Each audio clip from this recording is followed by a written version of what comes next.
President Donald Trump launched a trade war against America's three biggest trading partners, drawing immediate retaliation from Mexico, Canada and China, and sending financial market into a tailspin as US faced the threat of rekindled inflation and paralyzing uncertainty for business.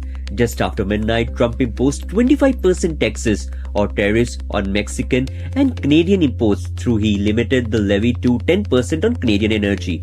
Trump also doubled the tariff as he slabbed last month on Chinese product to 20%. We know that competition is good, but the American president has decided that competition from foreign interests, he wants to somehow level the playing field, as it were.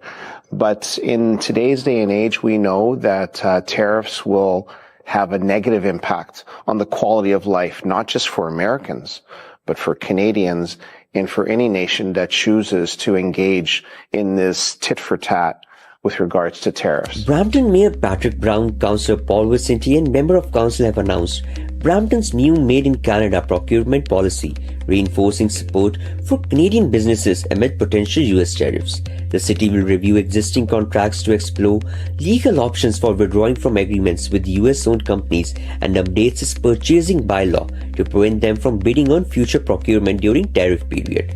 Additionally, Brampton has launched a national campaign and website urging other municipalities to adopt Made in Canada approach, emphasizing its commitment to strengthening the local economy and advocating for Canadian businesses. Know that by opening trade and by removing barriers to trade, you will see a net positive for the economic output of this city, this province, and the country, and also for our American friends and their state counterparts.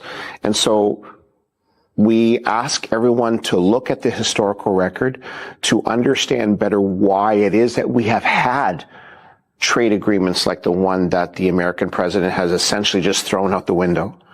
And for saner heads to prevail and for us to come to an agreement that makes sense, not just for our nations, but for the people that we represent. The big three automakers were able to secure a month-long tariff exemption on Wednesday after a conversation with US President Donald Trump. But Prime Minister Justin Trudeau wrapped a call to the Oval Office with no such guarantee for Canada. Trump has granted a one-month exemption for any vehicle coming through the Canada-US-Mexico agreement on trade. From Canada, Tarun Paul Singh.